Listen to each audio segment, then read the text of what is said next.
Good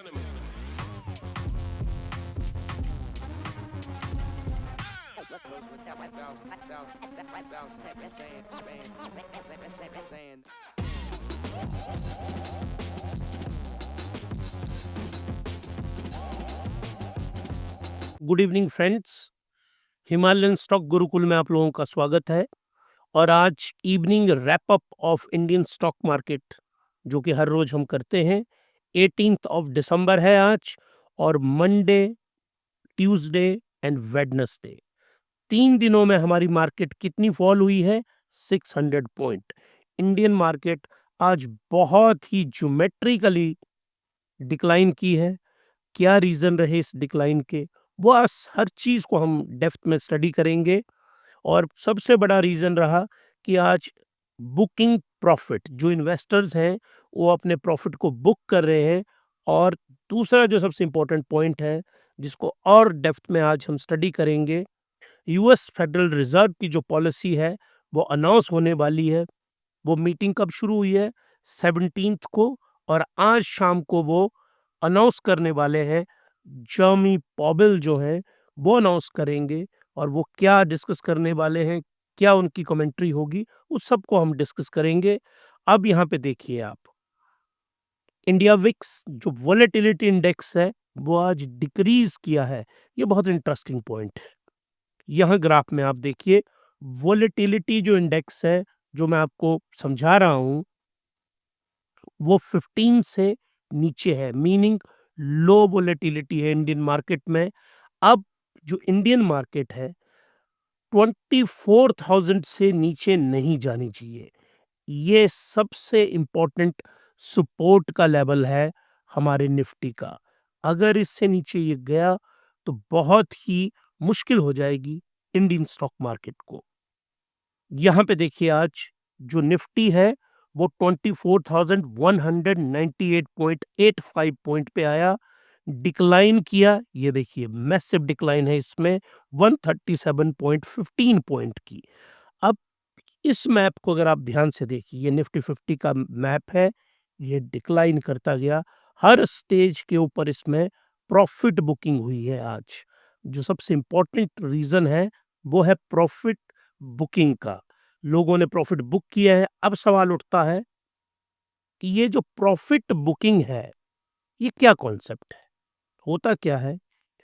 एक concept होता है, मैंने हर रोज आपको प्रॉमिस किया है कि हर हर मैंने अपने वीलॉग में आपको बताया कि एक कॉन्सेप्ट मैं हर रोज आपको समझाऊंगा। तो जो आज का कॉन्सेप्ट है वो कॉन्सेप्ट है प्राइस इन। जो मार्केट है, कौन सी market? Stock market. Stock market price in कर लेती है किसी भी इवेंट को। जो भी इवेंट होने वाला होता है उसको वो पहले प्राइस इन कर लेती है। अब इसका क्या मतलब हुआ? अब आप देखिए, जो नॉर्मल रीजनिंग है ना, नॉर्मल रीजनिंग में क्या करते हैं हम? एक इवेंट होगा, अगर मान लीजिए इंडिया की जीडीपी 8% आ जाए तो हमारी मार्केट जूम करके ऊपर को जाएगी। अब हमारा जीडीपी आया 5.4%, तो हमारी मार्केट डिक्लाइन की।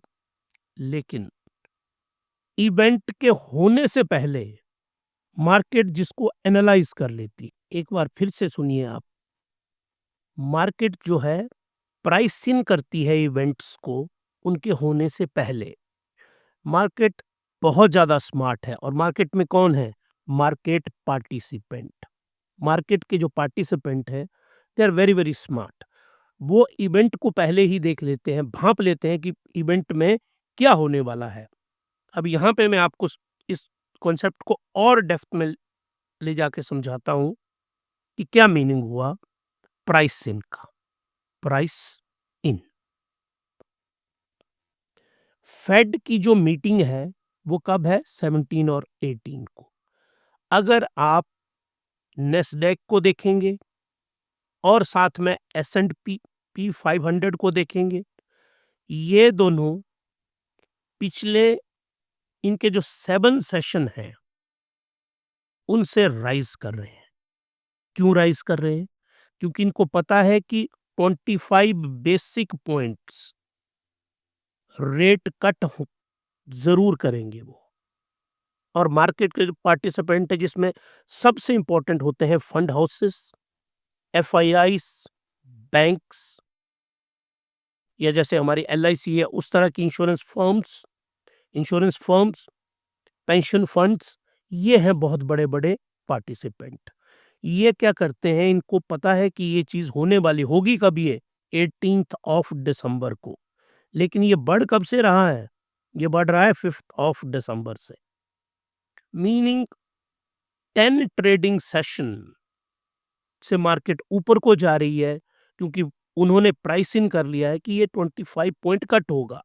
अब एक बहुत इंटरेस्टिंग पॉइंट जो आपको देखना है, जिसको मैं कल आपको और डेप्थ में एक्सप्लेन करूंगा, क्योंकि आज रात को वो होगा 18th की रात, क्योंकि यूएस में दिन होगा, तो आज अनाउंस करेंगे जो वहां पे जर्मी पॉवल है, यूएस फेड की चेयरमैन। मान लो केस नंबर 1 ये है कि रेट कट किया उन्होंने 25 बेसिक पॉइंट, तो जितना मार्केट ने बढ़ना था वो मार्केट बढ़ चुका है। लेकिन केस नंबर 2 भी तो हो सकता है, वहां पे वो रेट कट करे ही ना, और अगर मान लो रेट कट कर भी दे, उनकी कमेंट्री बहुत नेगेटिव हो जाए, क्योंकि दो दो वहां पे इवेंट्स हैं जो एक साथ होने वाले हैं कल। एक तो वो रेट कट करेंगे और साथ में वहां पे आएगी कमेंट्री, और कमेंट्री क्या होगी कि 2025 में कितने हाउ मैनी रेट कट, कितने रेट कट होंगे 2025 में, उसको लेके वो पूरी डिटेल कमेंट्री देंगे वहां पे। अपना यूएस का जीडीपी डाटा देखेंगे, वो इन्फ्लेशन का डाटा देखेंगे, होलसेल का डाटा देखेंगे, एम्प्लॉयमेंट का डाटा देखेंगे, और डाटा ड्रिवन, क्योंकि मैं कम से कम पिछले 3-4 सालों से जब जो फेडरल चेयरमैन उनको सुनता हूँ हमेशा, वो हमेशा जो उनकी कमेंट्री है वो उसमें डेटा ड्रिवन, जो वर्ड हमेशा वो यूज करते हैं वो है डेटा ड्रिवन, कि जैसा डेटा आएगा वैसा हम डिसीजन लेंगे।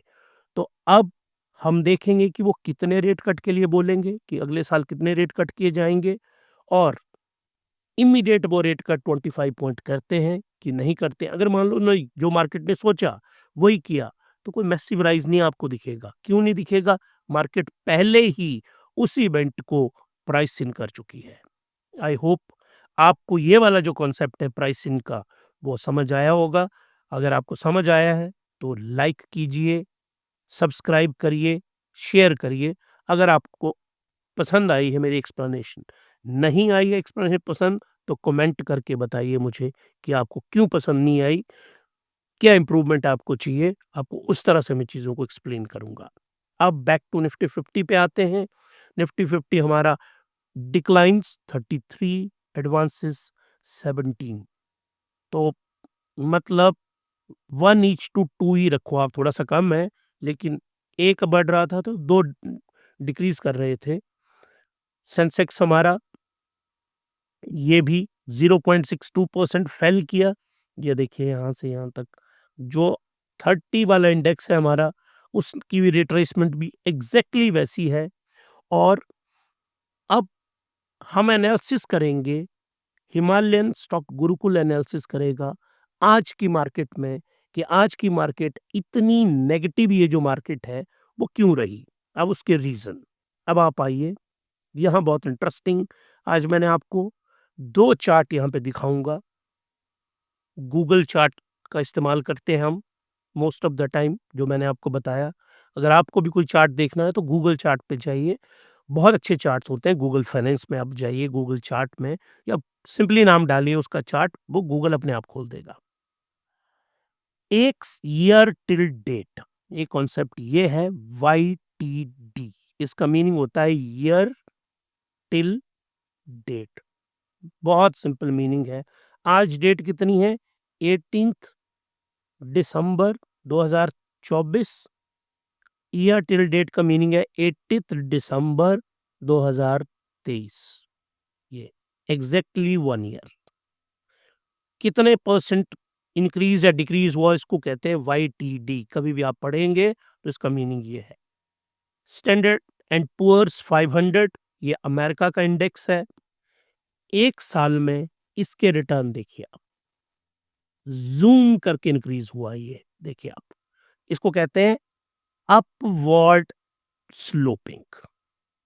ये जो स्लोपिंग है, ये अपवर्ड है और 27% के रिटर्न देते हैं। मीनिंग अमेरिकन मार्केट बहुत स्ट्रांग है। अमेरिकन मार्केट स्ट्रांग होगी तो कौन स्ट्रांग होगा साथ में? यूएस डॉलर, जो आप अगले ग्राफ में और एक्सप्लेन करूंगा मैं डेप्थ में, जब डॉलर रूपी का चार्ट आपको दिखाऊंगा, वहां पे दोबारा हम वहां पे चलेंगे।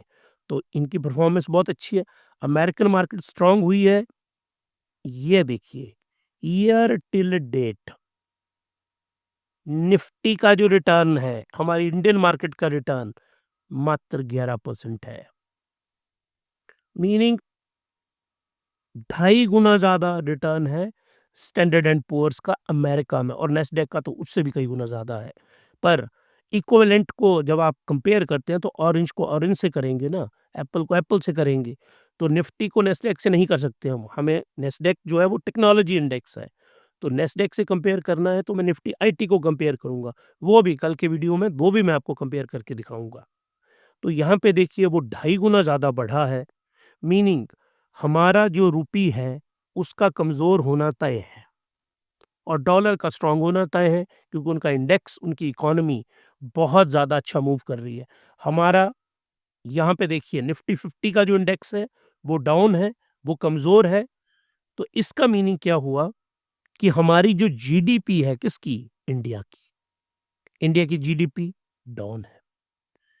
अभी आपने देखा हमारी कंपनीज के जो क्वार्टर 3 के नंबर्स आए हैं, वो नंबर्स कैसे आए हैं? पैथेटिक, बहुत ही बुरा हाल है। जीडीपी 5.4% आई, बहुत बुरा। इंडिया की इन्फ्लेशन क्या थी? इन्फ्लेशन क्वार्टर 3 की इन्फ्लेशन भी हाई थी, हालांकि घटी है वो। पहले पिछले क्वार्टर में 6% से ऊपर थी, इस क्वार्टर में वो 5 पॉइंट सम परसेंट थी। लेकिन टारगेट आरबीआई ने कितना रखा है? 4.8%। पहले टारगेट कितना था आरबीआई का? 4%। उसको टारगेट बढ़ाना पड़ा। तो ये जो सारे पैरामीटर इंडिया के क्या हैं? नेगेटिव हैं। अब इन सब के बावजूद स्टॉक मार्केट ऊपर को मूव करेगी, तो वो क्या है? वो है बेईमानी, वो है ट्रैप, वो है गलत रिफ्लेक्शन। एक देश की अच्छी रिफ्लेक्शन वही होती है जो उसकी जीडीपी बोलती है, वैसा ही उसका इंडेक्स बोले। तो इंडिया का इंडेक्स एग्जैक्टली वैसे ही बोल रहा है। और जो मार्केट एक्सपर्ट हैं वो कह रहे हैं कि जो Q4 के नंबर्स हैं, कंपनीज के नंबर, वो भी ऊपर आएंगे, बहुत ज़्यादा नहीं आएंगे। लेकिन जीडीपी वो कह रहे हैं वो भी ऊपर जाएगी, लेकिन बहुत ज़्यादा नहीं जाएगी। इन्फ्लेशन कम आएगी, ऐसा अनुमान है, बहुत कम नहीं। तो जो हमारा 2025 है, वो उसकी स्टार्ट अच्छी होगी, बहुत ज़्यादा ज़ूमिंग नहीं होगी, लेकिन अच्छी स्टार्ट की उम्मीद है, अगर कोई बहुत बुरी हैपनिंग ना हो। तो ये जो कंपैरेटिव चार्ट था, ये मुझे आपको समझाना था। और क्या इसके फैक्टर्स रहे, economy, inflation, GDP, Fed rate, उन सब से कैसे ये जुड़ता है, वो सारा पैरामीटर्स मैं आपको बता रहा हूँ। अब आइए आप आईटी के ऊपर देखिए, पूरी मार्केट 18 तारीख को आज गिर रही थी, आईटी ऊपर जा रहा था। रीज़न बीइंग, रीज़न अगर आप ध्यान से मेरे व्लॉग्स को देख रहे हैं, तो आप वो रीज़न ज़रूर समझेंगे और मैं आपको लेके चलूँगा। ये देखिए आप, यूनाइटेड स्टेट जो रूपी वर्सेस डॉलर है, इसका चार्ट देखिए। डॉलर की जो कीमत है वो इंक्रीज़ हो रही है और रूपी डेप्रिशिएट हो रहा है। तो $1 के बदले में ज़्यादा पैसे मिलेंगे किनको? हमारी आईटी कंपनीज़ को, और आईटी कंपनीज़ को ज़्यादा पैसे मिलेंगे, इसलिए जो हमारा आईटी का इंडेक्स है, वो आईटी का इंडेक्स ऊपर को इंक्रीज़ कर रहा है, ये देखिए आप। और यूएस इकोनॉमी अच्छा करेगी, क्योंकि हमारी जो आईटी फर्म्स हैं, उनका 80% जो वर्क है, वो कहाँ से आता है? यूएस से आता है। तो यूएस में अगर इकोनॉमी बढ़िया होगी, तो हमारी कंपनीज़ को काम यूएस में बहुत ज़्यादा मिलेगा और उनकी परफ़ॉर्मेंस अच्छी होगी। तो आज सारी मार्केट गिरी हुई थी, फ़ॉल की थी, और इंक्रीज़ कौन हुआ है? Nifty IT. रीज़न इसका मैंने आपको बता दिया। अब देखिए, जब स्टॉक मार्केट डिक्रीज करती है, एक इनवर्स कोरिलेशन होता है। इनवर्स वो कोरिलेशन ऐसा है कि गोल्ड और स्टॉक मार्केट, इस तरह से रिलेशन बनता है। अगर स्टॉक मार्केट चढ़ रही है तो गोल्ड डिक्रीज करेगा। पिछला साल 2023 इसको लेके एक कॉन्ट्राडिक्शन या अपवाद है, क्योंकि पिछले साल गोल्ड भी बढ़ा और साथ में स्टॉक मार्केट भी बढ़ी। लेकिन अगर आप 100 साल का डाटा लेते हैं, ये प्रिंसिपल बना है 100 ईयर के डाटा के ऊपर। 100 ईयर का डाटा कहता है अगर स्टॉक मार्केट बढ़ती है तो गोल्ड डिक्रीज होता है। मीनिंग लोग स्टॉक मार्केट में पैसा लगाएंगे तो गोल्ड बेचेंगे या गोल्ड कहीं गिरवी रखेंगे, गिरवी मतलब ब्याज के ऊपर, वहां से पैसा लेंगे स्टॉक मार्केट में लगाएंगे। उल्टा, अगर स्टॉक मार्केट फॉल करेगी तो लोग गोल्ड की तरफ जाते हैं, जिसको सेफ हेवन कहते हैं। पर गोल्ड की कोई बहुत शानदार रिटर्न नहीं है। मेरा वीडियो है एक जिसको मैं अपलोड करने वाला हूँ कि गोल्ड की इन्वेस्टमेंट किस प्रकार और कितने प्रकार के गोल्ड है, कि डिजिटल गोल्ड क्या होता है, यहाँ पे गोल्ड बॉन्ड क्या होते हैं, फिजिकल गोल्ड क्या होता है। आपको ये जो गोल्ड के डिफरेंट डिफरेंट कॉन्सेप्ट है, कॉन्टिन्यूस कॉन्ट्रैक्ट क्या होते हैं गोल्ड के, वो सारे, या कमोडिटी में कैसे ट्रेड होता है गोल्ड, वो सब कुछ मैं आपको एक्सप्लेन करूंगा एट लेंथ। लेकिन गोल्ड के प्राइसेस देखिए आज इंक्रीज किए, और ये डॉलर में प्राइसेस इसलिए हैं, ये देखिए आप इसमें, ये कमोडिटी एक्सचेंज है कहाँ, न्यूयॉर्क में। तो न्यूयॉर्क का डाटा है ये, इसलिए टाइमिंग भी देखिए आप 10:16 AM, क्योंकि वहाँ अमेरिका में ये टाइम हुआ है। तो इस एक्सचेंज के अकॉर्डिंगली ये चला हुआ है। अब हम इससे आगे मूव करेंगे क्रूड ऑयल में। क्रूड ऑयल के जो प्राइसेस हैं वो इंक्रीज हुए हैं, क्योंकि ईरान बहुत अग्रेसिव मोड में आया है। और ईरान का एग्रेशन इसलिए है, अगर आप इंटरनेशनल न्यूज़ को ध्यान से सुनते होंगे और आपका इंटरेस्ट होगा, ईरान चारों खाने चित हो चुका है, जिसको ये कहावत है ना हिंदी की, वो चारों खाने चित है। उसको, हमास को, हिजबुल्लाह को, जिनको वो सपोर्ट करता है, उन सबको बर्बाद कर दिया गया है। सारे लीडर्स मार दिए गए। किल, और किल से मुझे याद आया, आई थिंक डिज्नी हॉटस्टार के ऊपर एक बहुत शानदार सीरीज आई है किल। आप जरूर देखिएगा इस सीरीज को। अगर आप एड्रेनलिन आपके अंदर बहुत स्ट्रांगली मूव करता है ना, और जोश है आपके अंदर बहुत सारा, तो इस फिल्म को जरूर देखिए। सीरीज है, सॉरी, ये फिल्म नहीं है। तो बहुत शानदार है ये। तो जो किल वाला सिचुएशन है ना, वो सारे हिजबुल्लाह के लीडर्स मार दिए, हमास के जो जितने लीडर्स हैं वो मार दिए गए। सीरिया से वापस, सीरिया में जो रजीम है वो यूएस सपोर्टेड आ गया। तो ईरान अब और रशिया, ये दोनों थ्रेटन कर रहे हैं न्यूक्लियर अटैक के लिए। कुछ फेक न्यूज़ सोशल मीडिया पे चल रही हैं कि सीरिया में न्यूक्लियर अटैक हुआ है, वो सब एब्सोल्युटली फेक। बट मैंने आपको पहले भी बताया है कि जो स्टॉक मार्केट है वो बहुत डरपोक होती है, वो बहुत डरती है। तो वो डरे हैं, और उस डर की वजह से क्रूड ऑयल का बढ़ना तय था, और क्रूड ऑयल बढ़ा है। अब आइए आप बिटकॉइन और इंडियन रुपीस में। बिटकॉइन डिक्रीज किया है, और डिक्रीज किया है, एक बहुत लंबी रैली है चली उसकी।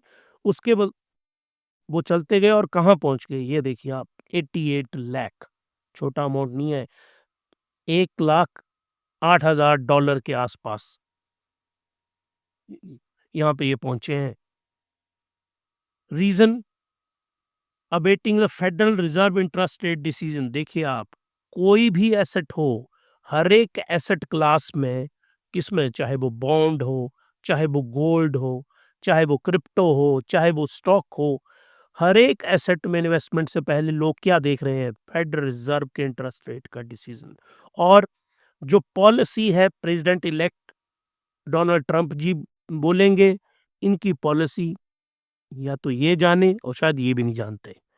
इनको जो ज्ञान प्राप्त होता होगा ना सोते सोते, वो सुबह आके वो वही पॉलिसी, पहले बड़े शांत से लग रहे थे 15-20 दिन से, जब हम इनको स्टडी कर रहे हैं इनकी पोस्चरिंग जेस्चरिंग को, अब वो पुराने ट्रंप वापस आ रहे हैं, और वो थ्रेटन कर रहे हैं। और आज उन्होंने, डोनाल्ड ट्रंप जी ने आज इंडिया को भी इनडायरेक्टली बोला है कि हम पे आपने टैरिफ लगाए तो हम भी आप पे टैरिफ लगाएंगे। तो जो ये पार्टी चली हुई थी ना कि he is a very pro India, he is not, वो किसी के प्रो नहीं है। वो प्रो हैं सिर्फ बिजनेसमैन के, वो प्योर कैपिटलिस्ट हैं, उसी को वो फॉलो करते हैं। कैपिटलिज्म, कम्युनिज्म, मार्क्सिज्म, सोशलिज्म, ये सारों के ऊपर मैंने बहुत शानदार वीडियो बनाए हैं। आप उन वीडियो को ज़रूर देखिएगा जब भी अपलोड करूँगा, क्योंकि मैं धीरे-धीरे अपलोड कर रहा हूँ। एक साथ बहुत सारा अपलोड करना मुझे ठीक नहीं लग रहा है। तो हमने हिमालयन स्टॉक गुरुकुल में एक स्ट्रैटेजी बनाई है, उसके अकॉर्डिंगली हम मूव कर रहे हैं। जो हमारे हेड निखिल जी हैं, जैसे वो हमको गाइड करेंगे, उसके अकॉर्डिंगली हम इसको अपलोड करते जाएँगे। लेकिन जब भी अपलोड करेंगे, आप ज़रूर सुनिएगा इनको। अब आगे, जो मैंने आपको पहले भी एक्सप्लेन किया, यूएस डॉलर जो है वो मजबूत हुआ है, और मजबूत का रीज़न है यूएस इकोनॉमी, और यूएस डॉलर की जो डिमांड है वो बढ़ रही है, तो रुपी ऑटोमेटिकली डिक्रीज हो रहा है। और एफआईआईज जो हैं, इंडिया से जब पैसा निकालेंगे तो वो यहाँ से क्या लेके जाएंगे? डॉलर लेके जाएंगे ना। तो डॉलर की जो मांग है वो बढ़ेगी, और वो मांग बढ़ रही है तो हमारा रुपी डिक्रीज करेगा। बहुत सिंपल कॉन्सेप्ट है। मिड कैप और स्मॉल कैप होता क्या था नॉर्मली, अगर ये दोनों फॉल करते थे तो निफ्टी और सेंसेक्स इंक्रीज करते थे। बहुत कम दिन होते हैं जब, क्या कहते हैं ना, मिले सुर मेरा तुम्हारा तो सुर बने हमारा। तो आज दो ये भी गिरे, साथ में निफ्टी भी गिरा, साथ में सेंसेक्स भी गिरा, और पूरी मार्केट फॉल की है आज एट लेंथ, एक अकेले आईटी को छोड़ के। ये स्मॉल कैप देखिए आप, इसने भी वही रास्ता अपनाया, बल्कि ज़्यादा नीचे गए ये। और इसमें, और स्मॉल कैप में लोग क्या करते हैं? Profit booking. जो एचएनआईज होते हैं, हाई नेट वर्थ इंडिविजुअल्स, वो स्मॉल कैप क्योंकि बहुत तेजी से भागते हैं, उनमें पैसा डालते हैं, स्विंग ट्रेडिंग करते हैं। स्विंग ट्रेडिंग पे आपने मेरा ज़रूर वीडियो देखना कि स्विंग ट्रेडिंग कैसे की जाती है। और उन लोगों ने शेयर बेचे स्मॉल कैप इंडेक्स के, और इसने डिक्लाइन किया। और ये देखिए 17 को, पिछले कल कितने शेयर सोल्ड किए एफआईआईज ने? 64,000 करोड़ रुपीस के। और बाई कितने किए डीआईआईज ने? 27,000 करोड़। तो इतना बड़ा गैप था, मार्केट ने डिक्रीज होना था पिछले कल। आज मार्केट डिक्लाइन की है। मैं आपको लिख के देने के लिए तैयार हूँ, आज भी एफआईआईज नेट सेलर होंगे। आप देखिएगा इस चीज को। अमेरिकन इकोनॉमी स्ट्रांग होगी, अमेरिकन बॉन्ड स्ट्रांग होगा, अमेरिकन डॉलर स्ट्रांग होगा, तो वो लोग हमारे यहाँ क्यों इन्वेस्ट करेंगे? वो अपने देश में इन्वेस्ट करेंगे और वहीं प्रॉफिट कमाएंगे। तो इसी, और आज शाम का जो भी फेड की कमेंट्री होगी उसको मैं पोस्ट करूंगा, तो आप सब्सक्राइब ज़रूर करिए हिमालयन स्टॉक गुरुकुल को। अगर आप सब्सक्राइब करेंगे और बेल आइकन को जो नीचे है उसको प्रेस करेंगे, तो जब मैं पोस्ट करूंगा फेडरल रिजर्व कि क्या वो उनका डिसीजन आता है, तो उसकी नोटिफिकेशन आपको आएगी। फिर आप मेरे इस पूरे वीडियो को लिंक कर पाएंगे कि मैं क्या बोल रहा हूँ और उसकी डेप्थ में क्या मीनिंग है। तो आज हम क्लोज करेंगे अपना ये लेक्चर बहुत अच्छी कोट के ऊपर। कार्लस स्लिम की कोट आज मैं लेके आया हूं आपके लिए। और कोट क्या है? Anyone who is not investing now is missing tremendous opportunity.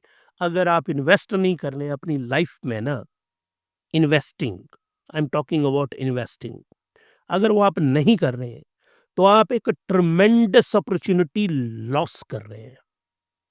और आप सोच लो आपकी एज कितनी है आज। जो भी मेरे इस ब्लॉग को सुन रहा है ना, उसको कुछ नहीं करना है, उसको अपनी एज देखनी है। हाँ, मुझे कमेंट कर सकते हैं, आप मुझे कमेंट में लिख सकते हैं, अपनी एज बताइए आप।